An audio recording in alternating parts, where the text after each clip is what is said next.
일에 대하여 우리가 무슨 말 하리요? 만일 하나님이 우리를 위하시면 누가 우리를 대적하리요?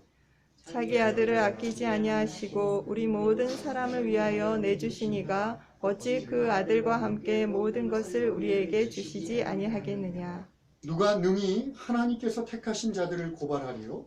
의롭다 하신 이는 하나님이시니 누가 정죄하리요? 죽으실 뿐 아니라 다시 살아나신 이는 그리스도 예수시니 그는 하나님 우편에 계신 자요 우리를 위하여 간구하시는 자시니라. 누가 우리를 그리스도의 사랑에서 끊으리요? 환난이나 곤고나 박해나 기근이나 적신이나 위험이나 칼이랴. 기록된 바 우리가 종일 주를 위하여 죽임을 당하게 되며 도살당할 양같이 여김을 받았나이다 함과 같으리라. 그러나 이 모든 일에 우리를 사랑하시는 이로 말미암아 우리가 넉넉히 이기느니라. 내가 확신하노니 사망이나 생명이나 천사들이나 권세자들이나 현재일이나 장래일이나 능력이나 같이 읽겠습니다. 높음이나 깊음이나 다른 어떤 피조물이라도 우리를 우리 주 그리스도 예수 안에 있는 하나님의 사랑에서 끊을 수 없으리라. 아멘. 오늘 설교 제목은 우리의 참 소망이라는 참 국민학교 도덕교과서에 나오는 것 같은 제목을 붙였습니다.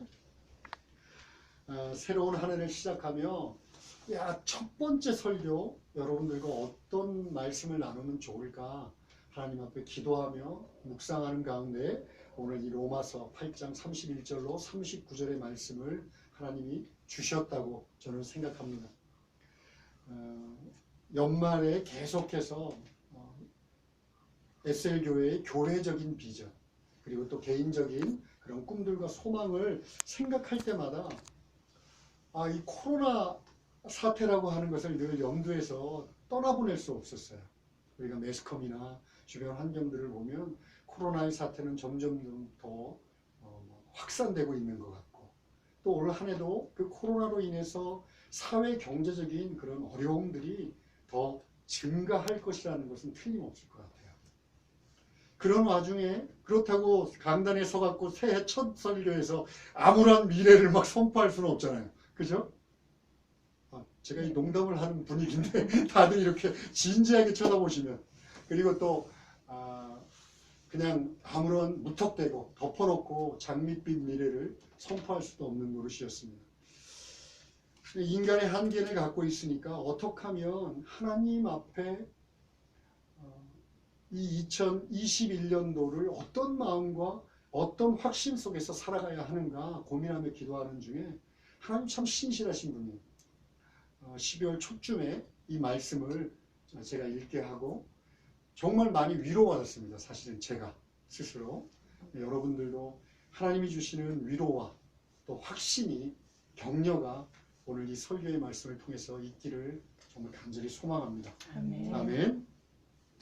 오늘 말씀은요.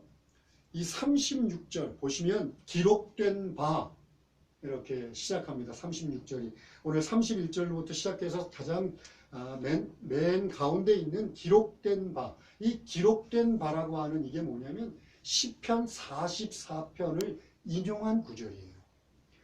우리가 종일 주를 위하여 죽임을 당하게 되며 도살당할 양같이 여김을 받았나이다. 이 기록이 시편 44편에 있는 내용입니다. 그래서 오늘 설교는 시편 44편을 가지고 시작하려고 합니다. 1절로부터 26절까지 있는데요. 너무 기니까 다 설명을 하기는 어렵고 제가 간단하게 설명드리면 1절로부터 8절까지는 이집트에서 탈출을 해서 그 다음에 가나안이라고 하는 이스라엘 백성들에게 하나님이 주신 땅이 있는데 가서 정복을 해요. 정복전쟁을 합니다. 그런데 이스라엘 백성들이 고백합니다. 우리들의 능력으로 한 게 아니에요, 하나님. 이게 다 하나님의 그 크신 팔, 크신 능력으로 했습니다. 이렇게 1절부터 8절까지는 막 승리의 찬양을 막 불러요. 그러더니 갑자기 9절부터 26절까지는 상황이 완전히 바뀌어버립니다. 하나님께서 이스라엘 백성들을 보호하는 걸 그치세요. 그리고 위하여 함께 나가서 싸우는 것을 그칩니다. 그랬더니 이스라엘 백성들이 어떻게 되냐면 열방의 수치가 됩니다. 열방의 약탈이 됩니다. 약탈의 대상이 됩니다.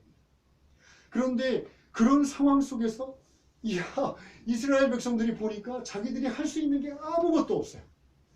정말 무기력하고 아무것도 할 수 없는 존재라는 고백이 바로 이 36절의 이 내용이에요. 죽이려고 끌려가는, 도살당하려고 끌려가는 양처럼 아무것도 할 수 없는 존재라 고백하는 내용이 바로 이 내용입니다. 자, 그러면 이스라엘은 하나님이 택하신 백성들이에요. 그러면 어떻게 했을까요? 그렇게 무기력한 상태가 됩니다. 당연히 하나님 아버지 앞에 매달립니다. 그죠? 당연한 결과입니다. 하나님 도와주십시오. 하나님만이 도우셔야 합니다. 라고 고백을 해요. 근데 하나님이 응답지 않으세요. 얼마나 그게 마음이 아팠는지 시편 기자가 44편에 이렇게 기록합니다. 하나님 어찌하여 주무시고 계십니까? 어찌하여 나에게 낯을 가리고 계십니까? 라고 고백합니다. 하나님이 전혀 응답지 않으니까 마치 자고 있는 것 같이 느껴졌나 봐요. 그리고 그것이 너무나 길게 계속됩니다. 그래서 26절이 끝인데 26절까지 똑같은 얘기예요. 하나님 도와주세요. 하나님 일어나서 깨셔서 나를 도와주십시오. 그런데 우리들의 기대와는 달리 이 44편은 그냥 아무런 하나님의 응답 없이 끝나버립니다. 이렇게 끝나는 시편을 읽고 있으면요, 마음이 우울합니다. 마음이 좀 무거워져요. 왜냐하면 우리들이 기대하는 것은 하나님이 기도하면 응답해 주시기를 기대하잖아요. 그죠? 저만 그런가? 사람은 왜 성경을 통해서 확인하고 싶습니다. 내가 기도하면 하나님이 반드시 응답하신다. 그런데 시편 44편은 그냥 간절히 원하고 간구하지만 하나님은 마치 돌아선 연인처럼 차가운 강철벽처럼 침묵을 지키시고 끝납니다. 오늘 44편, 우리 여기서 인용한 44편 같은 것을 애가라 부릅니다. 애가. 그러니까 애가라고 하는 것은 슬픈 노래라는 뜻이에요. 그것의 한문이 애가입니다. 슬픈 노래. 특별히 44편 같은 것을 공동체 애가라고 불러요. 그러니까 한 개인이 슬픈 노래를 부른 것이 아니라 이스라엘 전체가 다 슬프다라고 노래한 것, 이것을 공동체 애가라고 합니다. 시편이 150편이 있는데요. 그 중에 11편이 이 공동체 애가입니다. 그런데 사실 애가라고 해서 슬픈 노래 일부러 막 지은 것 같지만 애가의 내용을 가만히 들여다보면요, 사실은 있는 그대로의 현실을 하나님 앞에 그냥 고백할 뿐이에요. 일부러 지은 게 아니에요. 꾸미지 않고 가장하지 않고 그 다음에 특별히 뭐 이렇게 숨기거나 더 높이지 않고 그냥 있는 현실을 그대로 하나님 앞에 아뢰었더니 공교롭게도 아이러니하게도 그 인생이 슬픈 거예요. 그래서 애가가 됩니다. 그 상황 속에서 이 시편의 저자는 우리들의 인생을 이렇게 고백하니까 너무나 슬프네요. 그런데 하나님, 이 슬픔을 개선해 줄 수 있고 이 슬픔을 바꿀 수 있는 분이 하나님밖에 없어요. 그리고 하나님이 우리에게 어떤 존재인지, 하나님이 어떻게 나에게 이 상황 속에서 해주셔야 되는지, 하나님이 이것을 어떻게 바꾸어 나가실 것에 대한 기대를 거기다가 담아 놓습니다. 그런데 아까도 얘기했지만 애가는 응답이 없이 끝납니다.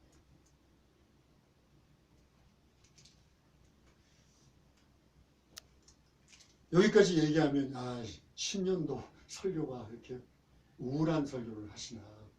그런데 한편의 애가는 그렇게 끝나지만요, 시편 전체는 끝나지 않습니다. 아까도 말씀드렸지만 시편은 150편이 있어요. 그 중에 애가는 11편입니다. 이 11편의 애가가 마치 우리들 눈에는 그걸로 끝난 것처럼 보여요. 그런데 시편 전 150편을 통해 하나님은 우리가 불렀던 그 애가에 대하여 반드시 대답해 주십니다. 그리고 그 시편 기자는 이런 시편이 있는지 없는지 상관없이 하나님께서 나에게 이렇게 응답하셨어 라고 하는 것을 드러내 보여줍니다. 예를 들어서요, 44편에 대한 이 애가, 좀 전에 말씀드렸죠. 왜 주무시고 계세요? 하나님 일어나서 나를 도와주십시오 라고 했던 이 애가의 대답은 시편 121편에서 기록합니다. 1절로 4절 그리고 7절을 읽겠습니다. 제가 한 절 읽고 여러분 한 절 읽어주십시오. 시작. 내가 산을 향하여 눈을 들리라. 나의 도움이 어디서 올까? 나의 도움은 천지를 지으신 여호와께서. 여호와께서 너를 실족하지 아니하게 하시며 너를 지키는 이가 졸지 아니하시리로다. 이스라엘을 지키시는 이는 졸지도 아니하시고 주무시지도 아니하시리로다. 같이 읽겠습니다. 여호와께서 너를 지켜 모든 환난을 면하게 하시며 또 내 영혼을 지키시리로다. 시편 44편의 애가의 시편 저자는 이렇게 얘기합니다. 하나님, 도대체 왜 주무시고 계십니까? 왜 나를 일어나서 도와주지 않고 계십니까? 라고 얘기했더니 하나님께서 그 시편의 애가에 대한 대답을 응답하십니다. 이스라엘에게. 그리고 이 시편 120편의 저자를 통해서 아니, 하나님은 주무시는 분이 아니야. 심지어 졸지도 않으셔. 잠시도 졸지도 않으시고 일어나서 나를 모든 환난에서 구하시는 분이시야 라고 기록하고 있습니다. 여러분, 하나님께서 시편 44편으로 그냥 우리들의 인생을 끝내셨다. 그러면 저도 아마 아까 말씀드린 대로 우울하고 마음이 편치 않고 그냥 예수 믿는 거 그냥 헛된 일인가? 이렇게 끝날 수도 있을 것 같아요. 그런데 하나님은 오늘 시편 44편과 그리고 시편 120편간의 똑같은 하나님의 응답을 통해서 두 가지를 우리에게 강조하십니다. 마치 우리들 눈엔 그냥 끝나버린 시편같이 느껴지는데 하나님께서는 44편을 121편으로 반전시키면서 나는 이런 하나님이다. 나는 너희들에게 이런 존재다라는 것을 두 가지를 우리들에게 얘기하십니다. 그것이 뭐냐면 하나님의 주권입니다. 우리는 신앙생활 하면서도 우리가 주인공인처럼 살아갈 때가 많아요. 신앙생활, 하나님은 나를 위해서 존재하시는 분이야 라고 생각하면서 하나님은 그저 나를 돕고 나를 위로하고 내게 필요한 것들을 채우시는 요술램프의 지니 같은 존재로 우리들이 신앙생활을 하는 경우가 너무 많습니다. 그런데 하나님은 그렇게 얘기하지 않으세요. 나는 창조주고 너는 피조물이다. 물론 우리들의 기도가 하나님의 마음을 감동시키고 하늘보좌를 흔들고 하나님의 방법을 바꾸는 경우도 있습니다. 그렇지만 하나님은 주권자로서 당신이 정하신 때 당신의 정하신 방법으로 당신의 일을 이루시겠다는 그 주권을 한 번도 포기한 적이 없으십니다. 시편 44편에서 우리들이 마치 끝난 것 같은 그런 절망 속에서도 하나님은 당신의 때를 기다리고 계시고 당신이 일하실 것을 반드시 약속하십니다. 이것이 하나님의 주권이에요. 또 하나, 하나님은요, 당신의 자녀들, 당신의 백성들, 그들의 부르짖음을 귀닫지 않습니다. 귀 기울여 들으시고 단 하나도 땅에 떨어뜨리지 않습니다. 네가 지금 이해하지 못한다 할지라도 나는 너희 기도를 들었고 이 기도를 반드시 이루겠다고 하는 신실하신 하나님의 사랑을 거기다가 드러내십니다. 시편 44편과 121편에서 배우는 이 하나님에 대한 이해를 오늘 우리들은 본문 로마서 8장 31절과 39절에서 봐야 합니다. 이 31절과 39절의 말씀, 즉 하나님의 주권이라는 것, 창조주 하나님의 주권과 하나님이 절대로 우리를 포기하지 않는다는 이 사랑이라고 하는 양 날개를 통해서 이 로마서 8장 31절과 그리고 39절까지의 말씀을 이해해야 된다는 거예요. 다시 한번 그런 관점에서 제가 31절로 제가 이구 성경, 이구가 해석하는 성경의 말씀으로 지금 여러분들에게 얘기하겠습니다. 우리가 겪는 모든 일에 대해서 우리는 의문을 가질 필요가 없어. 왜? 하나님, 이 세상의 창조주 하나님이 내 편이니까. 걱정하지 마. 그 하나님이 내 편이라는 증거가 뭐냐면 자신의 아들, 독생자 예수 그리스도를 나를 위해서 주셨어. 십자가에 달려 죽게 하셨고 부활하게 하셨어. 그러니 내가 걱정할 이유가 없잖아. 그런데다가 십자가에 달려 죽으신 예수 그리스도께서 부활하셔서 하나님 우편에 앉아서 나를 위해 지금 기도하고 계셔. 나를 변호하고 나를 위해 대신 간구하고. 뭐가 걱정이야? 35절에 있는 사랑, 환난, 곤고, 박해, 기근, 적신, 위험, 칼이라고 하는 이 세상의 어떠한 곤고함, 두려움, 그리고 38절, 39절에서 얘기하고 있는 이 세상의 피조물이 갖고 있는 피조물들이 우리들을 공격하고 우리들을 협박하고 위협하는 모든 환경 속에서도 하나님은 우리 편이에요. 그러니까 와, 이 모든 일에 37절입니다. 이 모든 일에 우리를 사랑하심으로 말미암아 우리가 넉넉히 이길 거야. 이게 지금 8장 31절로 39절의 흐름입니다. 제가 그냥 간단하게 얘기했지만, 그리고 여기서 37절에 우리가 넉넉히 이기느니라, 이 번역은 조금 아쉬워요. 왜냐하면 넉넉히 이기다, 이 넉넉히 이기다가 뭐냐면요, 휘페르 니카오라는 뜻이에요. 헬라어입니다. 휘페르 니카오.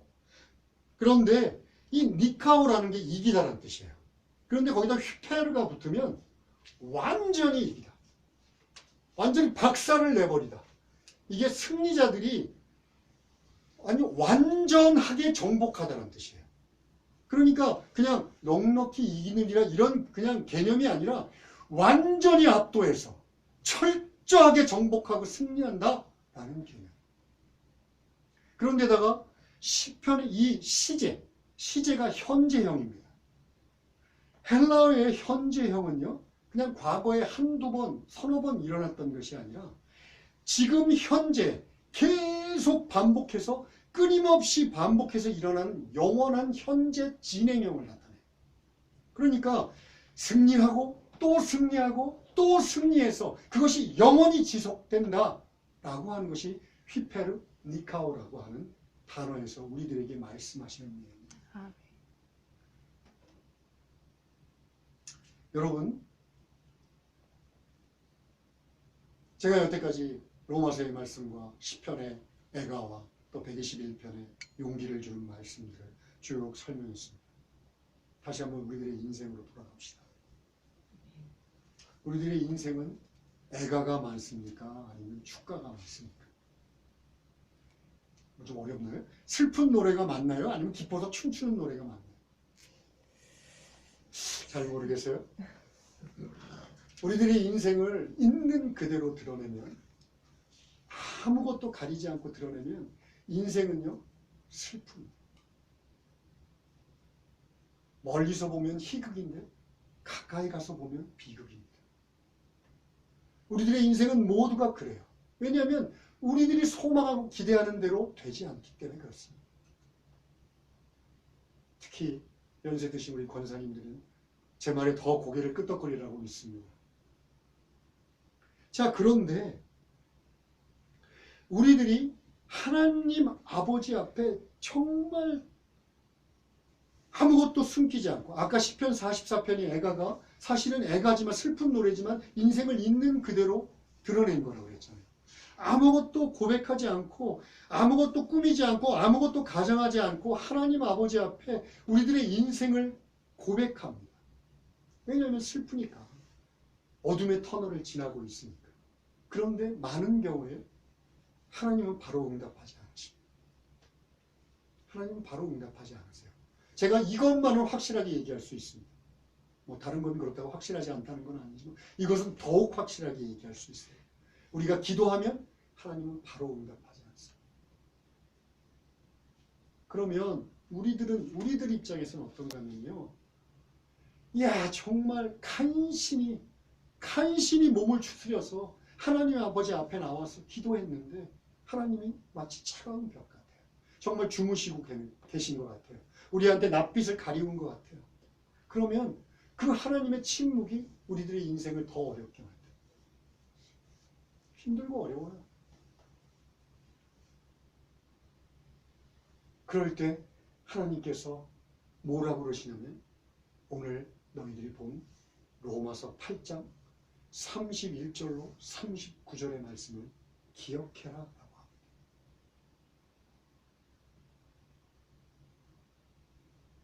여러분,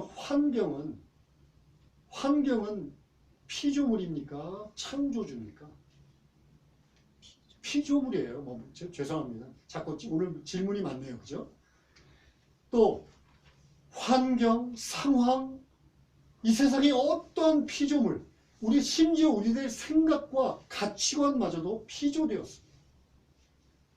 만들어진 거예요. 이런 것들은요, 변합니다. 사라집니다. 쇠퇴하고 없어집니다. 썩어버립니다. 그러나 오직 유일하신 한 분, 영원히 창조자 되신 하나님만이 영원하십니다. 변하지 않으세요. 변개치 않으십니다. 회전하는 그림자조차도 없습니다. 우리들이 8장 31절에서 39절을 기억해야 되는 이유는 우리들의 삶은 다 변합니다. 우리들을 위협하고 있는 모든 피조 세계는 변합니다. 그리고 그것을 다스리시는 분이 있는데 영원히 변하지 않는 하나님이라는 것을 기억하는 거예요. 그럴 때 우리들은 소망을 가질 수 있어요. 내가 내 환경이 개선되면 내가 소망을 가질 거야? 그러면 그건 우리들에게 소망이 되지 못합니다. 내가 돈이 좀 있으면 내 소망이 이루어질 거야? 그것은 절대로 나의 소망이 되지 못합니다. 내가 건강하면 나의 소망을 가질 수 있을 거야? 아니요. 그것들은 금세 변해서 바뀌어버리고 맙니다. 여러분, 인생은요, 어떻게 살아가느냐, 어떤 환경 속에 거하느냐가 중요한 게 아니라 누구와 함께 있느냐가 중요합니다.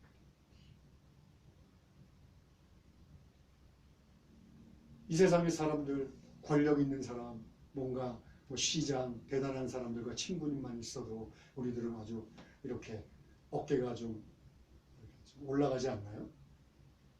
저같이 좀 세속적인 사람들은 그렇습니다. 이렇게 힘 있는 사람들하고 이렇게 친분이 있으면 괜히 저 사람하고 막 친분을 강조하고 그래요. 그런데 여러분, 하나님께서 여러분들을 초청하셨어요. 하나님께서. 예수 믿는 순간 우리들은 이 전지전능하시고 변개치 않으시는 하나님과 하나님의 자녀로서 누리는 삶으로 우리를 초청하셨습니다.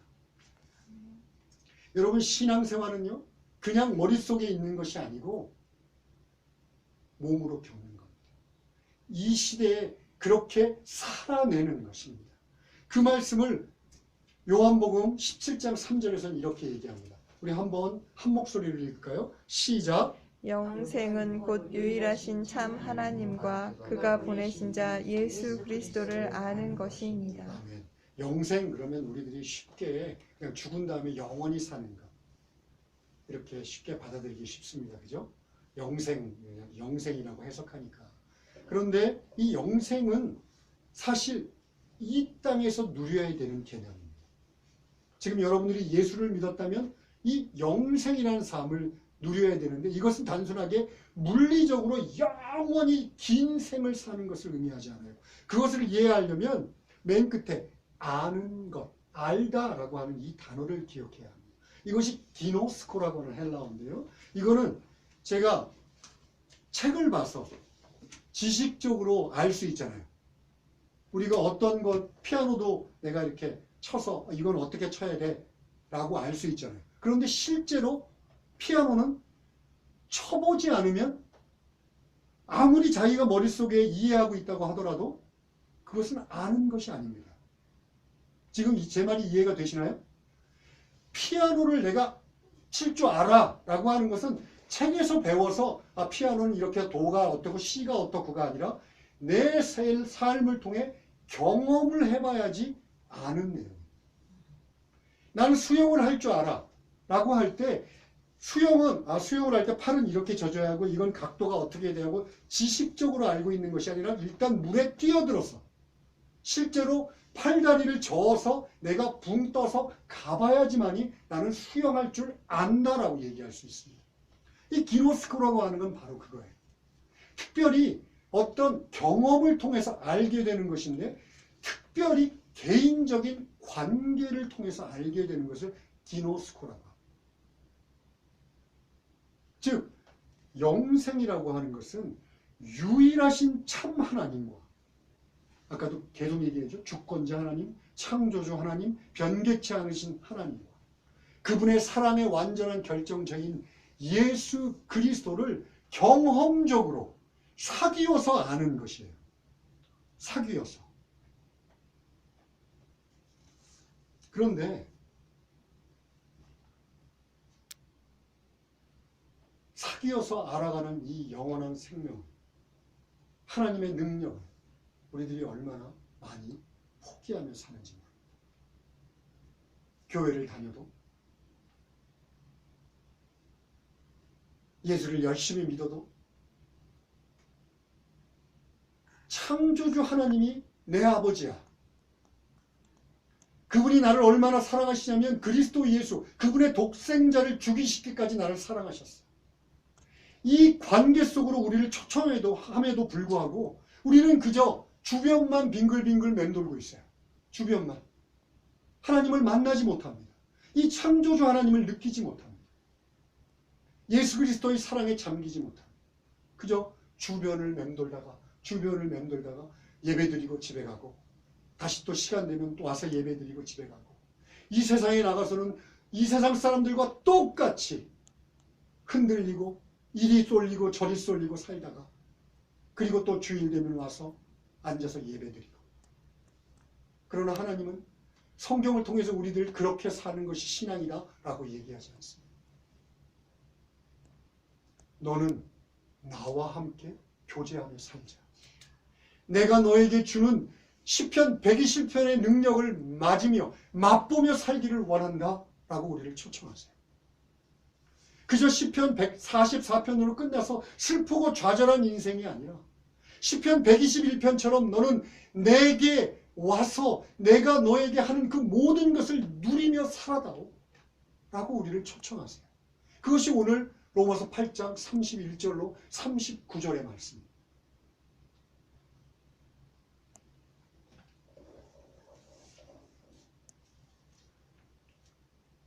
(2021년도는) 여러분들에게 어떤 한 해가 되었으면 좋겠습니까?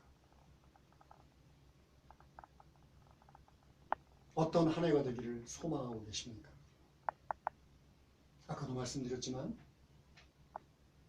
우리들의 환경은 항상 꽃길만은 아닐 거예요. 항상 선선한 바람이 불어오는 저녁 산책길 같지는 않을 겁니다. 특별히 올해도 백신이 개발되고 치료제가 개발됐지만 이 코로나의 사태는 쉽게 진정되지 않을 겁니다. 그러나 여러분, 우리가 소망을 가져야 할 이유가 있습니다. 그것은 바로 나와 동행하시는 분이 창조주 하나님이시라는 거예요. 아멘. 내가 희망을 가져야 할 그 대상이 예수 그리스도라는 거예요. 어떤 변하기 쉬운 환경이나 어떤 변하기 쉬운 이 세상의 피조물이 아니라 나의 희망의 참 소망은 바로 창조주 하나님과 예수 그리스도에 있다는 것이 우리들이 2021년도를 담대하게 맞을 유일한 근거가 됩니다.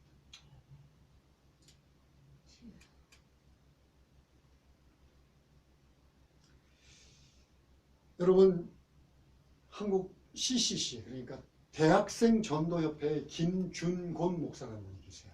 이미 돌아가셨습니다. 그분이 뭐로 제일 유명하면 백문일답으로 굉장히 유명하신 분이에요. 그러니까 어떠한 질문을 해도 답은 하나라는 거예요. 100가지 질문을 해도 답은 하나. 그 답이 뭐냐면 예수 그리스도. 저를 올 한 해 첫 번째 예배를 드리면서 여러분과 함께 이 백문일답을 함께 했으면 좋겠습니다. 제가 여러분들에게 질문을 할 거예요. 그러면 여러분들은 어떻게 대답하시면 되나요? 예수 그리스도. 여러분 자신의 입술로 고백하십시오. 그 입술의 고백이 너무나 중요합니다. 왜냐하면 하나님께서는 내 귀에 들린 대로 그대로 행하시겠다라고 약속하셨기 때문에 그렇습니다. 오늘 우리의 예배를 받으시는 분이 누구십니까? 예수 그리스도. 우리 큰 소리로 할까요? 우리를 보고 가장 기뻐하시는 분은 누구십니까? 예수 그리스도. 이 땅의 모든 교회가 무릎을 꿇어야 하는 분은 누구십니까? 예수 그리스도. 이 땅의 모든 통치자와 세상의 권세들이 두려워해야 될 분은 누구십니까? 예수 그리스도. 내가 가장 알기를 소망하는 분은 누구십니까? 예수 그리스도. 내가 평생에 알아가야 할 분은 누구십니까? 예수 그리스도. 나를 가장 잘 알고 계신 분은 누구십니까? 예수 그리스도.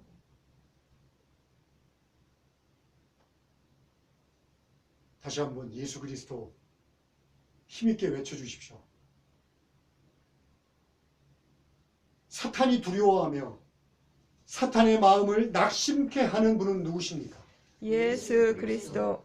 나의 잔을 넘치게 채우시는 분은 누구십니까? 예수 그리스도. 어둠이 나를 가릴 수 없고 어둠의 세력이 나를 덮을 수 없는 이유는 무엇입니까? 예수 그리스도. 절망 따위가 나를 꺾지 못할 이유는 무엇입니까? 예수 그리스도. 환경 따위가 나를 속이지 못할 이유는 무엇입니까? 예수 그리스도. 질병 따위가 나를 아프지 못하게 할 이유가 어디에 있습니까? 예수 그리스도. 죽음이 나를 묶지 못하는 이유가 어디에 있습니까? 예수 그리스도. 수많은 나의 기도를 하나도 빠짐없이 들으시는 분은 누구십니까? 예수 그리스도. 지금도 여전히 살아계셔서 이곳 가운데 가장 큰 영광을 받으시고 세세에 무궁하며 끝없이 찬란한 영광을 받으시기에 합당하신 분은 누구십니까? 예수 그리스도. 여러분, 그러므로 여기까지는 우리 김준건 목사님의 백문일답입니다. 우리 SL교회의 질문 두 가지를 하겠습니다. 2021년이 희망적인 한 해가 되는 이유는 무엇입니까? 예수 그리스도. 여러분, 우리가 주변의 사람들에게 전해야 될 이름은 무엇입니까? 예수 그리스도. 낯설고 힘든 2021년도가 시작되려고 합니다. 여러분, 그냥 덮어놓고 장밋빛 희망을 얘기하는 것 아닙니다. 우리들이 하나님의 자녀고 이 땅을 하나님께서 지금도 다스리고 계시고 이 땅의 주권자로 계신 분이 하나님이시면 믿는다면 이 2021년도는 하나님과 예수 그리스도로 인하여 반드시 희망의 하나가 될 것을 믿고 고백합시다. 아멘. 아멘. 기도하겠습니다. 하나님 아버지, 저희들이 예수를 믿고 하나님의 자녀가 됐다고 하면서도 우리들의 인생이 아직도 그냥 시편 44편에 멈춰있는 인생이 얼마나 많은지요. 그저 기도하고 그저 간구하고 그저 바라지만 자신의 삶 속에서 참된 하나님을 경험하지 못한 사람들이 얼마나 많은지 모르겠습니다.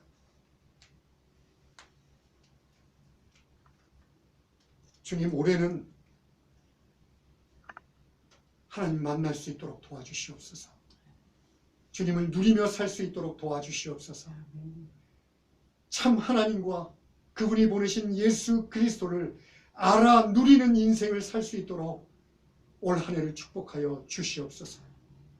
그러므로 우리가 소망을 갖고 세상에 어떤 피조물들의 협박과 위협과 공격이 있을지라도 넉넉히 익히며 아니 완전한 승리를 거두게 될 것이라는 확신 속에서 살아갈 수 있도록 주님 저희들을 붙잡아 주시옵소서. 아멘. 예수 그리스도의 이름으로 기도합니다. 아멘.